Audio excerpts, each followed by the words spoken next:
Oh my God, I haven't seen you in so long. It has been too long. Stretch, how are you? I'm great, almost incredible. You are incredible. You've always been incredible. I'm gonna just jump in because I'm gonna ask you to introduce yourself, but I'm gonna do a little preface and say that first of all, I love you. Second of all, I've Love you. known you for so long. Hmm. You've always been a manager. You've always been a great manager, Hmm. and you've never killed anybody. And as a manager, and I hate managing, when I Hmm. used to manage, it made me want to kill people. Hmm. So, I've had first my of all, moments, but congratulations for not going to jail. exactly.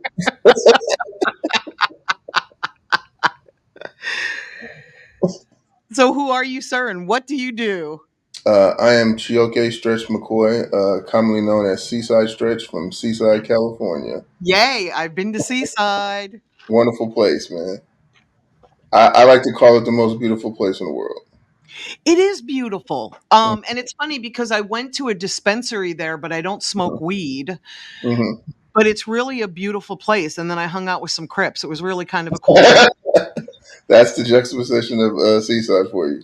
There we go. It was a beautiful, beautiful place. And I must say, it has shaped me for who I am today for the a lot of great reasons and a lot of reasons that I had to overcome, but I couldn't ask for a better place to grow up and just the experience in life. Oh, that's awesome. That's really awesome. Mhm. Not a lot of people can say that. A lot of people, Yeah, feel some kind of way about their growing up. I'm the same as you. Like I love my life and I love the way I grew up because it yeah. made me who I am today.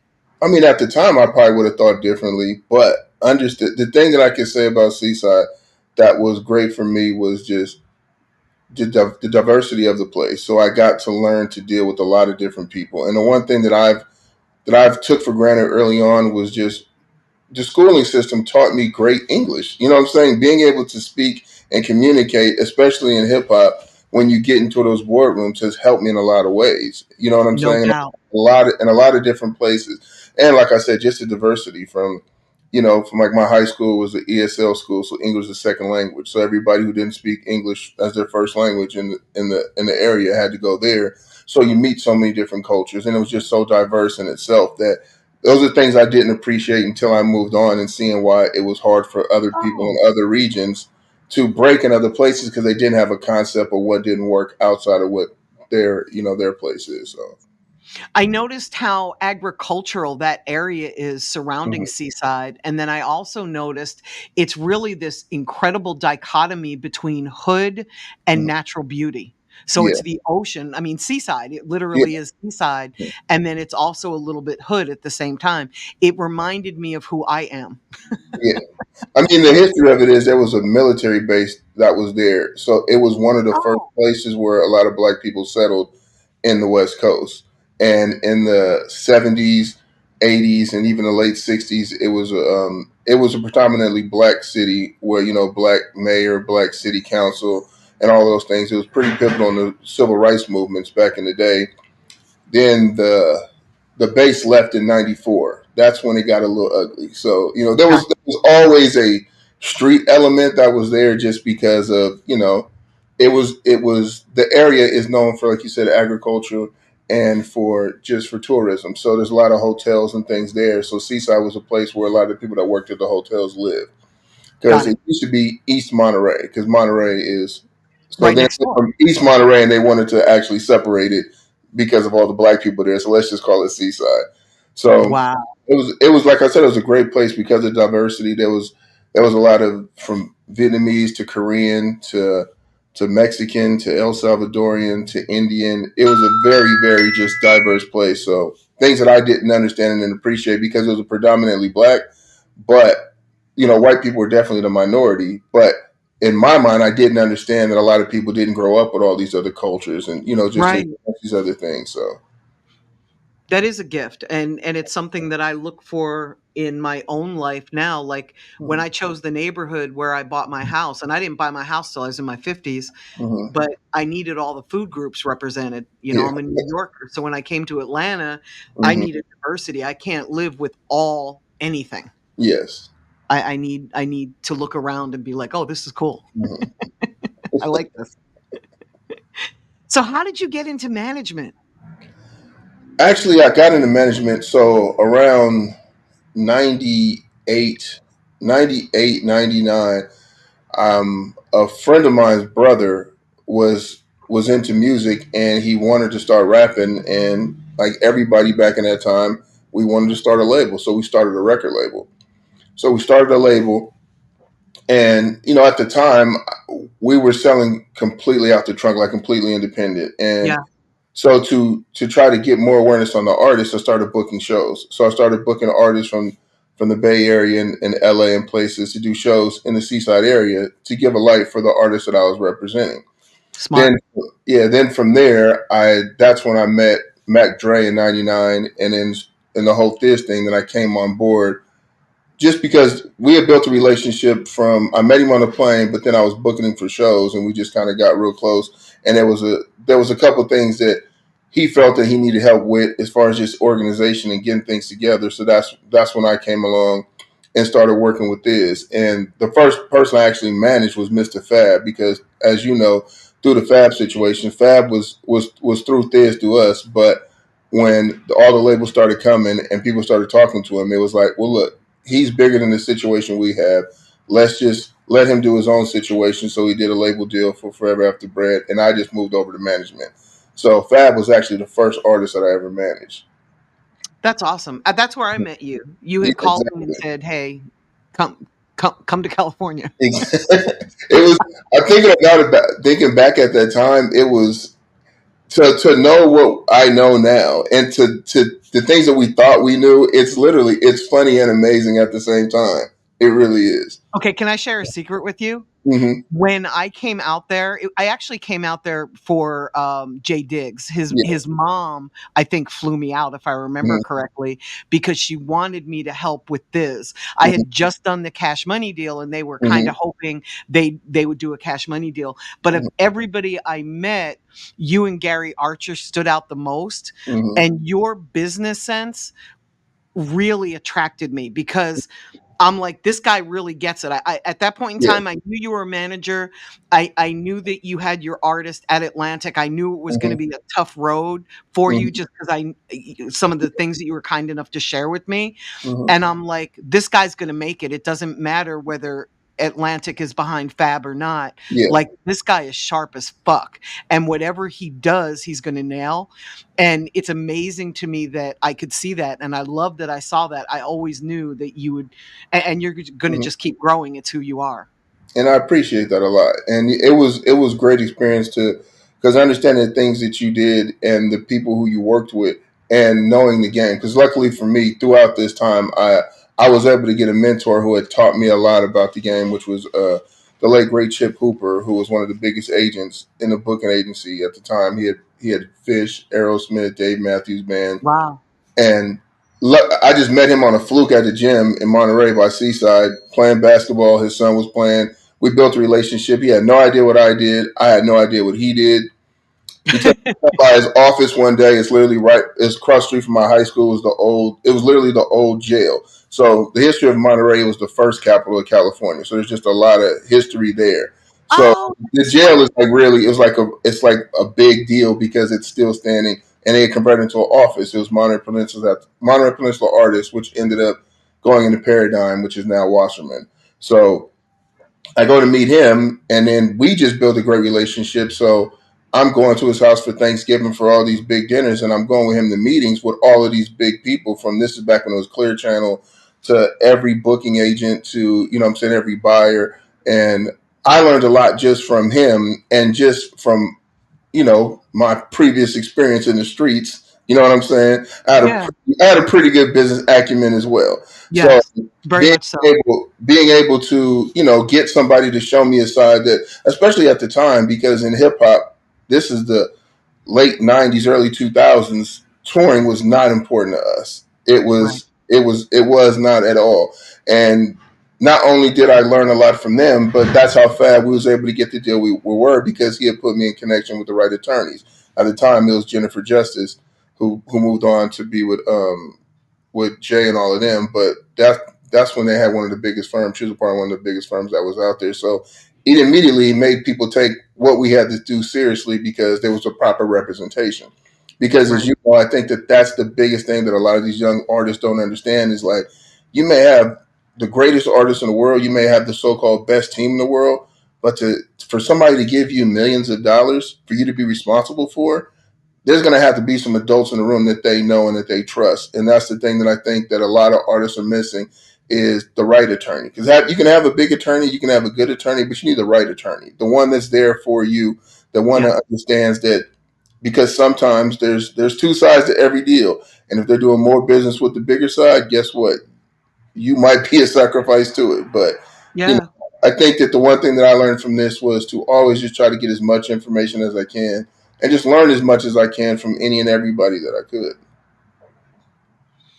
Yeah, your thirst for knowledge is incredible. You also have great relationships. How important are relationships in this business? Oh, they're huge. I mean, early on, a lot of the relationships literally came from just from the streets. So I might have a relationship with somebody from who knows somebody else, and that I think also got me real far. And also, I think the thing that got me real far is being from Seaside, which is in Northern California, but we have Crips. You know what I'm saying? But spending a lot of time in the Bay Area, which is no Crips and Bloods, I think I was one of the few people that understood the whole dynamic of California, from the south to the north, and have relationships from all sides of California to be able to just because you build a relationship just off of just of what you know and who the person is before. Then that relationship maintains from business and things that you do. So early on, it helped a lot. And then just treating everything the same way I treat life is like when you come from the streets. One thing you can't do is you can't rob people. You don't want to be known as a liar. You don't want to do the same rules that could get you killed are the same rules that I look at that can get my career killed, and I just keep to heart and make sure that I treat people the way I want to be treated as well. I love that. I love that. I'm from that school of thought as well, so I Yeah. appreciate that. Because I a lot of these people have never been punched in the mouth. I'll say that all the time. So they but don't understand. but should. Exactly. Absolutely. I think one of the great things about the music industry is that or I should say the hip hop side of the music industry is that we follow the streets enough that it makes it interesting, but we don't follow it enough where there's consequence. I always wish there was more consequence in the music business. I didn't necessarily mind Suge Knight. Exactly. And like I said, it's no different than any deal. There's a lot of bad deals out there, but that's because people aren't. And at this point, this is not 1994. This isn't 1984. This is 2024. There is no way Yeah, you cannot get the information you need at this point. So at correct. this point, if you're doing bad deals or doing stuff that is not beneficial for you, there's nobody to blame There's but you something wrong. because you can literally look this up. We couldn't back then. No, we couldn't. We had to know somebody and make a call. But Hmm. today you can Google search it for the Yes. most part and just go deep enough. So And what does a my favorite manager place, say YouTube it again? University. I said, my favorite place, YouTube University. YouTube University.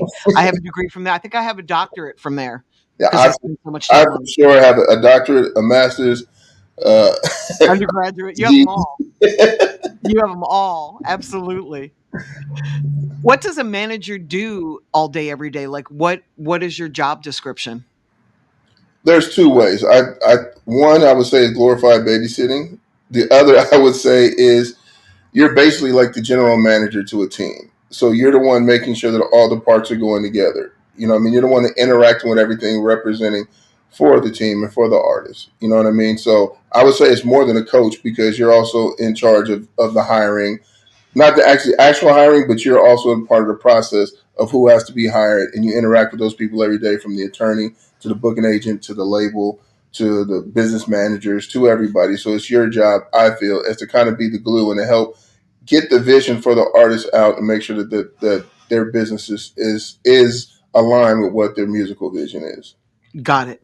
Is it their vision or your vision or a combined vision that you're following? It depends on the artist. Some people it's been 100% their vision, which is always the best and also the easiest because when the artist knows exactly what they want, then it makes it really simple to try to attain those goals. And sometimes, especially with younger artists, it might be a combination to try to help them get there.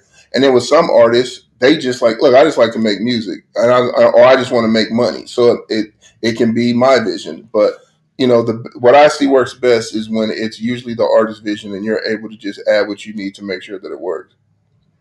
I love that. It's also more authentic that way Yeah, because it's 100%. coming from within them and it's what they Mhm. want. It's easier to achieve what And you want than they what you're can't not blame you doing. when it don't go right. And they can't blame you when it exactly. That's real. Although they're going to anyway, you Oh, know that's what that, happened. right? Yeah, but So when did you start the management company? And do you manage multiple artists? Or like tell me how you do that? yeah. So we started in formally in 2011 because I was managing. Started with Mr. Fab, then moved on to like it's like Fab, Roach Gigs, then it was Irk the Jerk, then it was who else was in between there? There was a few artists in between there. Then the kind of breakout was Krayshawn in 2011, and that's when I I didn't move from the Bay Area. I came down to LA and I never left. So from there, we started the management company, and like right now, the roster is like Killer Mike, who's been with us since 2011, basically, because my partner Will, he had a label, SMC Recordings, which was a pretty big label in the Bay Area that had distribution through Universal. While I was doing the Thiz thing, we had came together to do a couple projects, and then I started consulting with them. And then when things started kind of moving, he just came down to LA with me, and we started active management. So Killer Mike was like one of the artists that was with us when we were releasing his projects back in the Grind Time official days and all of that. So then, like, he's been with us. Like, we have 24 Karat Golden, Pilo, LaKaylee 47, Slim Jimmy of Ray Shrummer. Um, get me in trouble. I'm just going to stop there before I start Yeah, forgetting. stop there. Yeah, stop there. So what do you look for in an artist to manage? Look, what's an ideal client for you? Somebody that is, first and foremost, ready to work. I can't work harder than you. That's what cannot happen. I cannot work harder than you. I cannot want it more than you. Somebody that wants to work, and somebody just has a passion for what they're doing. You know what I mean? Because a lot of times there's things that I've worked with that people probably didn't understand because it just didn't quite make sense until it made sense. But it made sense to that artist, and it was genuine to them. Because the one thing that I've seen that usually happens when it's really authentic and somebody's just having fun with it, that's when it works the best. Yes. Authenticity is king, especially right now. Mhm. It's so oversaturated. From the artist perspective, what should they look for in a manager? Somebody that's gonna work as hard as them, somebody that understands their vision, somebody that adds value. I tell Oh, artists I all the love that. time, sometimes you don't have anything to manage. You know what I'm saying? Sometimes people have Right. a manager just to have a manager. You have to have things to manage, but also that manager has to add value. They can't just be picking up the phone or answer the email. They have to be doing stuff to help create business for you, to straighten the business that you have, figure out some other opportunities, and just be like I said, overall be an asset and to help with whatever your flaws are. There's a lot of artists I know that just don't like to speak, and they might be the best business mind in the world, but they like to stay in the back of that because they don't want to mess with anything that they're doing artistically. That's where I come in. Then there's other artists who want to be like, nah, they need to know that I know my business. So even if there's things they don't quite know, we're going to position it like, nah, he knew everything. You know what I mean? Right. So Right. It makes perfect sense. yeah. When is the perfect time for an artist to choose management? I know you're going to say when there's something to manage, No, but what does that mean for a new artist? when there's things that you and the people around you can no longer handle yourself. When there's Okay, that's a great answer. That was easy. I've never seen somebody answer that question so easily. It's also the number one question I get asked is when is it time to bring on a manager? And I always say when there's something to manage, and it's the worst answer ever because what does that really mean? But I love how you answer that. Thank you. Um, in terms of the music industry in 2024, Mhm. how do you help your artists to stand out from all of the other artists that are out there. I think you nailed it. The when we talked about just the authenticity, and to understand in today's time, this is it's always been a marathon, but now it's a real marathon because everybody has their 15 minutes of fame. This song might go viral, this clip might go viral, but what lasts is people that make that emotional connection to the actual fans, and they have a reason to want to come back. Like this song or this moment represents their high school, their college, their wedding, whatever that moment is. To have that emotional connection and just to have the brand affinity, I don't think you can just be an artist anymore and just be out there. I think you have to have No. something that's going to make people recognize and understand this is why I like this person. This is what I'm getting from them. And I think gone are the days of just the Swiss Army knife artists where people want things that are real specific. There will always be outliers that do everything, but I think people are more hyper focused on certain stuff. So if I'm listening to just lyrical rap, I want to listen to the best lyrical rapper. I don't want to listen to the lyrical rapper that can also do this and do that. I just want the best of whatever that is. That's probably the second most most popular question that I get asked, because every artist says I can do it all, and if you don't focus, you're spraying like a shotgun instead of being a sniper. Yeah, and there's a reason why in California people like In and Out over McDonald's. There's a reason why people like Chick-fil-A over McDonald's because if you want a chicken sandwich, they're going to do it right. If you want a burger, In and Out's going to do it right. McDonald's going to give you a chicken sandwich, a burger, a salad, and all these things. There's nothing wrong with that, but at the same time, is are you going to get the best version of it? No, all you're going to really want is the fries. Exactly. How important is storytelling, telling the story of the artist? I think it's vital. I think that one of the big mistakes I see, it's a trend that's been happening lately, is the mysterious artists. And I think that that worked for a time because of how the internet worked and being able to galvanize people off of there was only so many blogs and so many outlets. So yeah, that aura of mystery worked before, but I think now it's I think those times are gone. You know what I'm saying? Just because people will move on. There's other things that will take their attention span. Because nowadays you have somebody for literally you got like 3 or 4 seconds to capture them, and then they're moving on. Right, And even if you have them, you might have them for 30 seconds to a minute. Then they're gone. You have to get them to stay. You have to get them to also want to come back. right. What skill sets today do you think are important for artists to develop besides just recording music? Um, I think that the skill sets that have always been important, touring, being somebody that engages with their fans on and offline. I think the most important thing that hip hop has done is done a disservice to itself is as things have come back around, physical is back in play.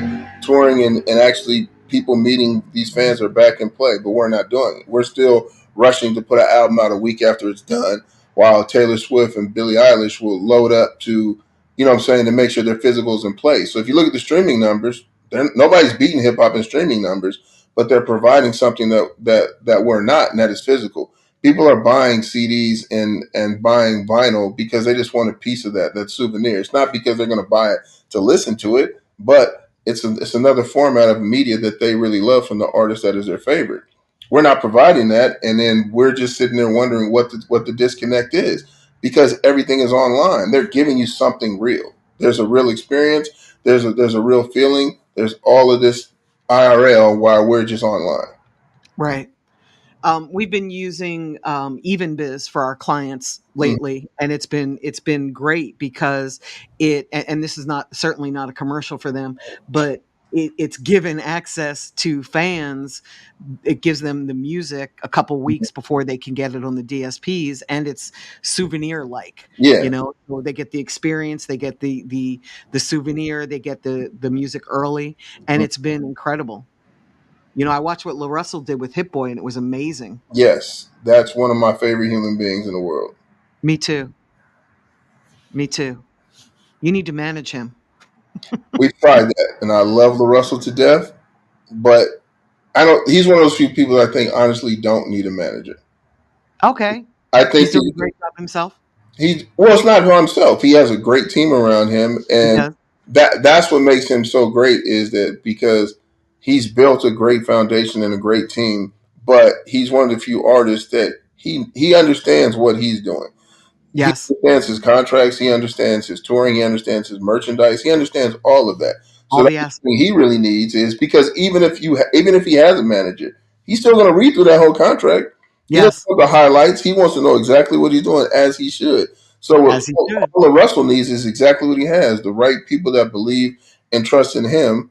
Because, but but believe me, he is an anomaly. They are not. Don't think Agreed. that a lot of these people don't need managers. You are not LaRussell. Exactly. Exactly. Exactly.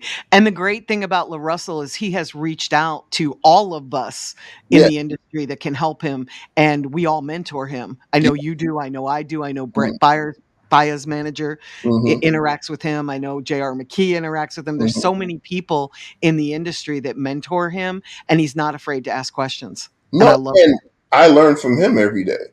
me too. Every day I learn from him.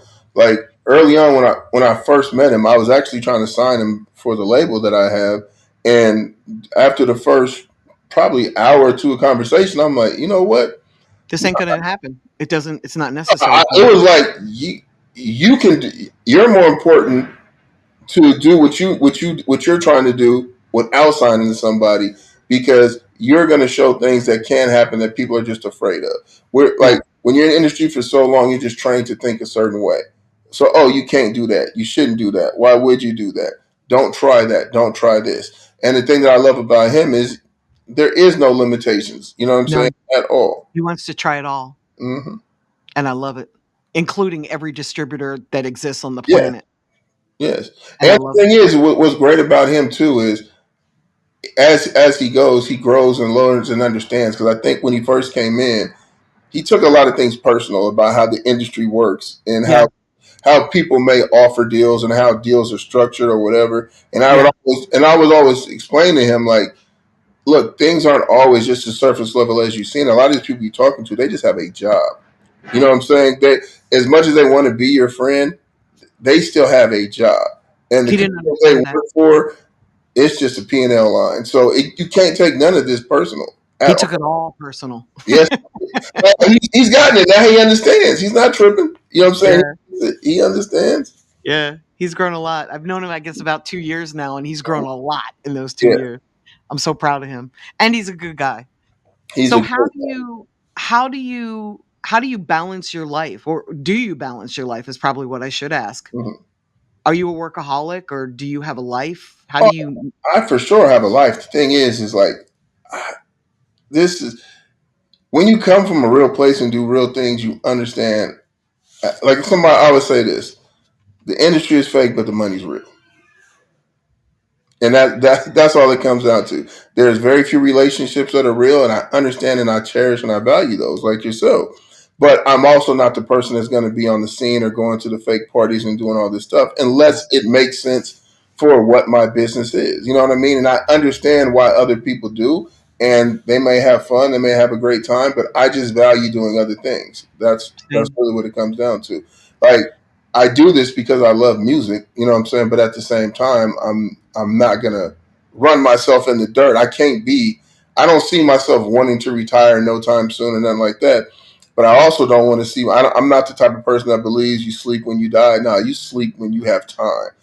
The most Yeah. important things in life is love, food, water, air, and sleep. So if it's not those things, I really can't put it in front of it. But like I said, I love what I do. You know what I'm saying? I love the people I work with, and I'm always going to give it my whole. But I'm not going to die for this shit. Right, And I right, see a lot or of kill people yourself killing over it. themselves and don't Yeah, even realize it. yeah, yeah. It took me a long time to learn that lesson because I just was always working until I burned out, and then it was like, Mhm. "Oh, shit, maybe I need to chill out and have a little more balance," but I Mhm. had to teach myself balance at that point. It's a hard lesson. For me, it was. Mhm. It was a hard lesson. Like It's working. they say, the streets are undefeated, the industry is undefeated. So That's real. That's real. Is there anything that you've learned maybe in the past 6 months or so that you could share that might help an artist move further with their career independently? 100%. The I know people hear this and it's really it's kind of like intimidating to understand, but gathering, controlling, and learning your data. Because one thing that nobody talks about is these companies have made a lot of money selling your data. So when even you don't have to be independent when you're on a label, they don't have to control your website.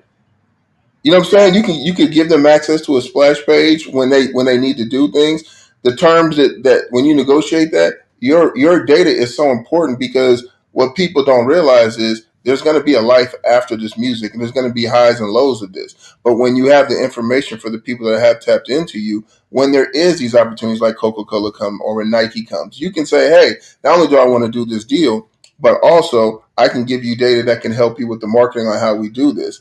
So, and you can learn more about yourself on where you do shows, what color shirt you like, the affinity for what the people who your fans are. We're in a time where we have access to so much information when we didn't. I come from where we were literally selling CDs out of our car trunk, pressing them up and going to a store, selling them CDs, and I have to hear from them. There's no real time data. Hey, how many people bought it? Well, we bought 200. We sold 160. Okay, that's good.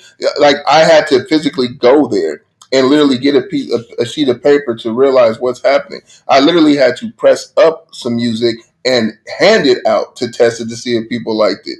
And then I would decide, okay, people like this. We can sell these. We have so much information that we're spoiled and we're not using it, and they are using it because the one thing that we're losing independently is we're catching up with what was happening and not looking at what's moving forward. I've always prided myself on trying to be an early adapter on Yes. all technology. Every place that I've been, we've actually benefited from technology. The music business is run by technology, and it's the moment that people realize that, they'll change. From the history of it, from the 45-inch single to the full LP. Like people didn't do albums until there was a place for you to absolutely listen to a whole album, and that's when the LP was there. That's when you had this whole wave in the '70s where people were making these experimental, these full bodies of work. Then you had the 8-track. Oh wait, now I can skip to go to every third song. Then you had the CD. What the CD did was it made it where, oh, I can only go to the song I want to. And yeah, there was a lot more money that was made, but people don't realize that's when it became more single oriented. So when you get to streaming, you have to understand everything changes. AI is going to change the way that we do business. But the whole Yes. point is like we can't just be happy with what's happening today, and we also can't ignore what happened in the past. Because, like I said, every artist, I'm gonna tell you this from day one: sell physical. I don't care if you sell 3 CDs, if you sell 4 pieces of vinyl. It is going to change what you do. You can look at the numbers. When we look at these numbers every week, we'll say Taylor Swift sold 2 million albums, but you didn't realize she sold 1.5 million pieces of physical albums. She streamed the same amount as any other hip hop artist, but like I just seen the biggest streaming female album of all times on Spotify's history is Olivia Rodrigo's. It's not Yes. Taylor Swift's. You know what I'm saying? It's Olivia Rodrigo's. But when we look at Interesting. these numbers, we don't look at the physical. The only rapper I see that's doing it and that is winning and killing it is, well, two and a half. One for sure that's doing it the best and is probably the best example of how you should want to run your business is Tyler the Creator. The second one is Travis Scott, which he does a pretty decent, pretty good job of that as well. But he's also got into selling product. So that's what I would say, man. Make sure that you control your data, get somebody to analyze your data, gather all your data, know your audience, cater to your audience. I love that you said that. Is there a way for a new artist to understand who their audience is when they're relatively new and they don't have a lot of streaming data yet? Yeah, there's many different platforms and different. The one that I am a very big fan of is called Audigent, and the reason why it's so good is like you have to know your data and you have to know this information because you're going to have to do some sort of advertisement, whether it's for your concert, whether it's for your merchandise, and you want to know exactly who you're selling to.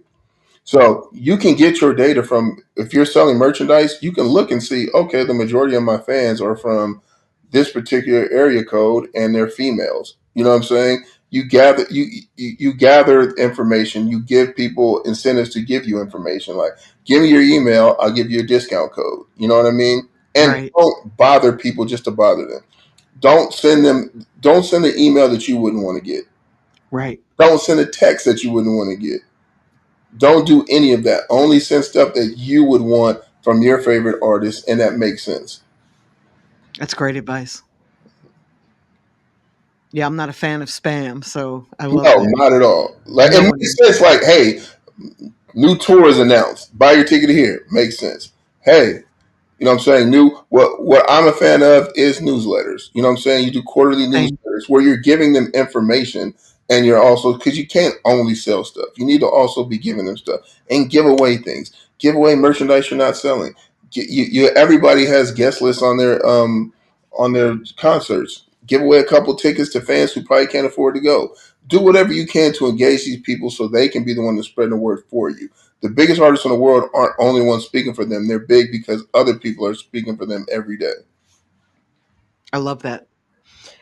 You started out Mm-hmm. early in your career in touring and shows. Is Mm-hmm. there a way for an artist today to set up their own tour if they don't have a huge fan base? Yes, there's a lot of information. There's a site called Polestar, Mhm. and Polestar also has a yearly. It's a book that has every venue in America. Oh, So, wow. and it's also by size. So you can say, hey man, I'm good for 150 tickets in these markets. You can literally go through that book and find out what venue it is. It'll have the information for the buyer, all of these things, and then you can call them to try to set up your own tour. But like I said, there's just so much information and there's so many ways to figure it out. I just think that the first thing you have to do is say, what am I trying to accomplish? I want to do a tour. What's the aspects of tour? I have to have venues. How do I get to venues? I got to find the buyers. You go back enough, you're going to find all the information you need yourself to figure out how you can do this. Or you know who did it? Who did an incredible thing? And we were just talking about LaRussell. He made the people come to him. He built the venue in his backyard. The pergola. Yeah. Yep. Yep. And So he did pay what you want, yes. and then pay what you want for the merch so that he Yeah. had another way to make money. Hmm. And like I said, there is no excuses in 2024. Either want it or you don't. Yeah. I think that's really what it comes down to because even the clients that I have that don't really put in the work, they just don't really want it. They just wanna record and make music, and that's not the job anymore. Mm-mm, It's not enough. not at all. You know, you gotta be great at social media, you gotta be great at moving around, you gotta be great at telling stories, you gotta be great at researching so Hmm. that you know what to do. It's just a different world Completely different world with a lot shorter attention span. with a lot shorter, absolutely, and too much music to choose from. Hmm. I love that. So I wanna say to you, congratulations on your artist Grammy. How did that feel? It was it was vindication. I would say. I would. There's a lot of stories that I won't tell of us pitching that album to people who just didn't believe. Why, I don't know. To me, it seemed like a layup. It seemed like it was destined to do It what was. it did, but and it was just so great for Mike because of how long it took for that album to come out. Just in Mhm. general, from working on solo stuff to all the success around the Jewels, which put that on the back burner. And it was and if you listen to the album, it's for Atlanta. Like, he did such a great job of representing Atlanta from a grown man perspective, not just Yes, what's happening today if you're 18. absolutely. He reached he reached his fans market beautifully, like he Yes, nailed it. yes, and Yeah, he he's like shows a child. you can age in hip hop and still Yes. contribute.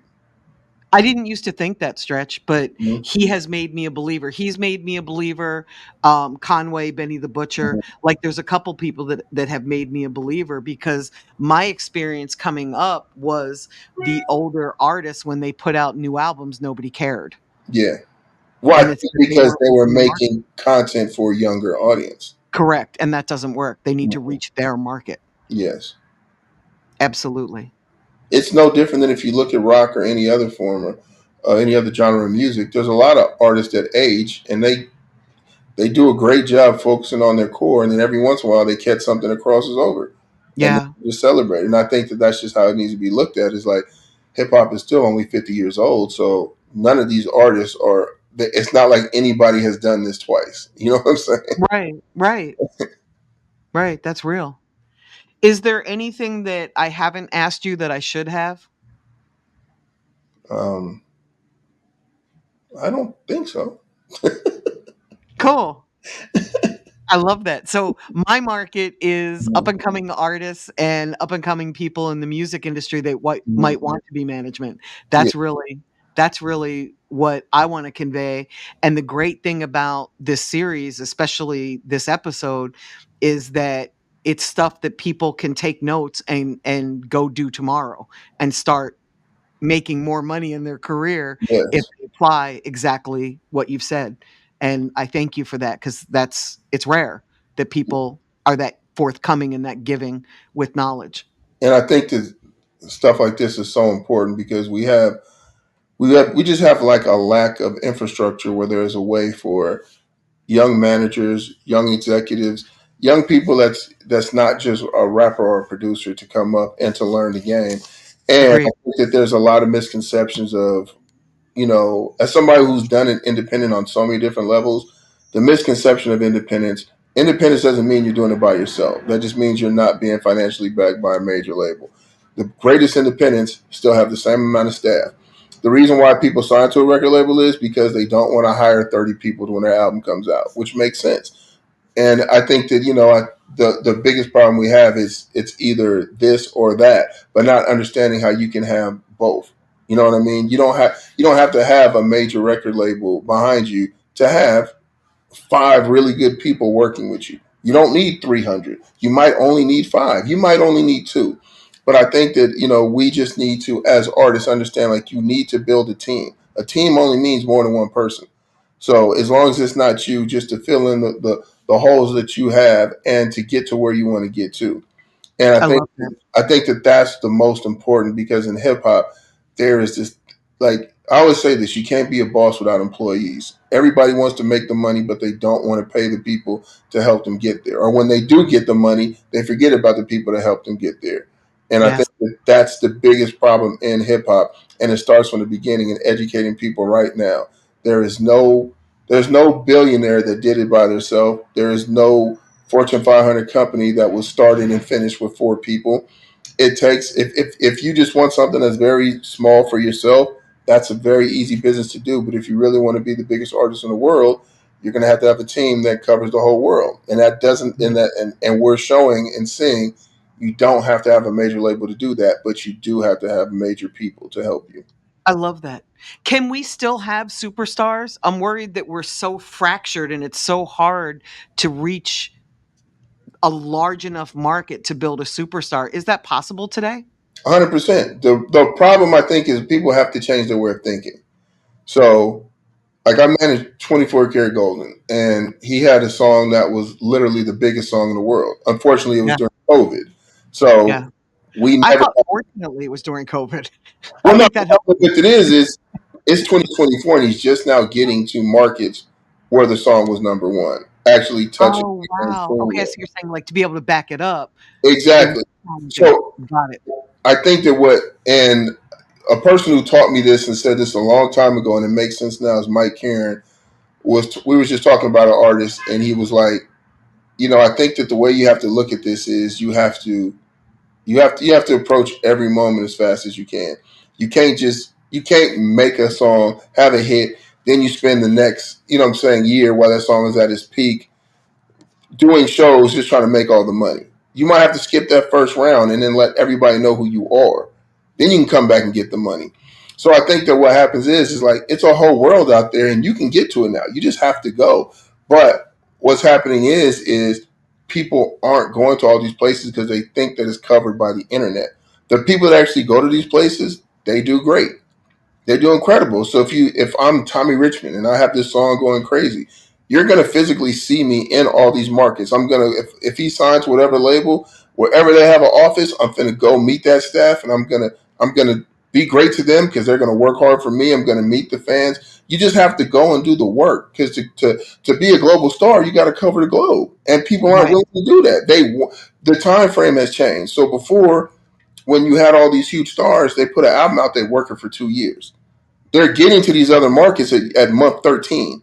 You know what I'm saying? They blew up in the U.S. They did everything in the U.S. Then they go to then it's usually the Europe. Europe, then Australia, then probably Asia. Then they go back to Latin America.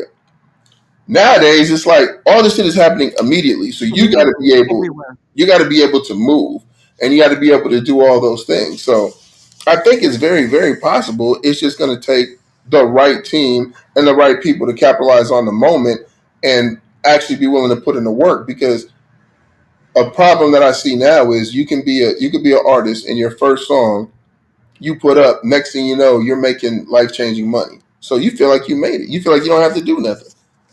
Like, why I got to do that? They got to pay me for that. No, you still haven't realized it. Like you're just building because this can be gone just as fast as you got it. As fast as it came. Yep. Yeah, so I think now 100% there's going to be bigger global stars just because of from people being able to translate the lyrics, people being able to see Yes. everybody, people having more access to all of these people. Yes, and Taylor Swift is an example of that. She She's is a great example of that. she's bigger than anything we've like. I've seen Michael Jackson. I know how big it was as far as the reaction, but Yeah. financially, I don't know if it had the same impact because No, she changed economies. There yeah, were articles in Forbes magazine about the cities where she was touring and the amount of money that city was boosted because she was in town. yes, and what people don't I've realize never about seen Michael that Jackson before. is the reason why it was so big is people forget that when Thriller came out, he never did a Thriller tour. He did a tour with the Jacksons because he was doing something for his dad and his brothers. Then he had the Pepsi thing, so it's like there was rarity to it at the same time, and it was a shorter span than people can actually realize. When you're looking at Taylor Swift, this is how many years of dominating and just still growing and growing. Yeah, I love that. I love that. And I love that 24-hour Golden is actually moving around instead of just being online and able to really build his career and see, touch, feel people. Mm-hmm. Because I think building a career in music is like running for political office. You need to be able to touch the people, and Mm-hmm. people need to be able to see who you are and hear your story and feel you. Yeah. Feel the vibe. I think that really matters, and that doesn't really happen through a screen. And another thing, I want a lot of these young artists and managers to understand is there's more DSPs than just Apple Music and Spotify. The reason why I say that is, like I said, Golden didn't go to China until 2023. A week before we go to China, the label happened to find over 1 billion streams in China Wow, over a because billion. over 1 billion just in China because it's a whole different platform that we don't have access to. Yes, They're not so. I'm saying that to say, like, look into everything you're doing and understand each market is different. It's a global economy, it's a global music industry. And as great as these platforms that you can look at the stats are, like, if people don't realize in France, Deezer is the biggest DSP. They're not worried yes, about Deezer. You know, what I mean? They don't care. So I in Japan, physical CDs is the biggest way to sell music. People don't understand that. So just understand like it's a global place. Look at your Spotify for artists and understand, oh, I got traction at these places, but also look into the other DSPs. Understand your business. Understand where money is made, understand where money should be spent, understand where your fan base is. I love that. If an artist starts to blow up overseas first, should they go there or should they bring it back into the US, or does it A hundred matter? percent. It's Just like if a fire starts over there, if you want it to spread, you go put spread gas it. on it. Don't wait for it to get to you. Put the gas on it and show its way home. You know what I mean? And the reason why is like it's still global numbers. If I have a song that's doing great in Australia and I can run it up in Australia, then I can go talk to the US playlisters and say, hey, this is Hey, look what it's working in this doing. market. It's no different than people have to look at in hip hop. Look at if you've been in this long enough, look at this the same way you used to look at radio. You may start in Augusta to get to Atlanta. You may start in Mobile to get to. So you may start in Kazakhstan. It doesn't matter where you start. You still know where you're trying to get to. and you just have to provide the information now to show people why they should play it. And that's another thing. Don't think people are just gonna playlist or book you or do whatever. You have to provide people with that information because they just don't know. You can have Yeah. 10 million streams on a song and a person may not ever know Not know. because in their algorithm it's never even exposed. Right. Right. I love that. And again, that's where relationships come in because when you're ready to share it with the right person, you need to have access to that person. And if your relationship is there when you've got the story to tell, you can tell it. Mm-hmm. That's another thing I want to say too. A lot of people don't realize is that like your algorithm is not the real world. That's just what your service because they know you like. So a lot of times people may think something that they're seeing on a daily basis is the biggest thing in the world, but no, it's the Most people biggest thing think they that. know you want to see. So Right. Right. Most people think that. They think whatever they're looking at, everybody is. And it's not. What I see every day is way different than what you see every day, I promise. 100%. This was awesome. Thank you so much for doing this. There are no No, words for how valuable this is and how much I appreciate it. thank you for having me, and thank you for doing everything you've done to allow me to be able to do this. The things that you've done, the people that you have helped, the people that you have helped, even after people have done you wrong, it's much appreciated. And it's much needed, and I've learned a lot of Thank life you. lessons from you, and appreciate you. And Thank you. That means it all. That's mm, $1,000,000 for me because I'm not driven by money. I'm driven by that. Thank you. no, thank you. Thank you.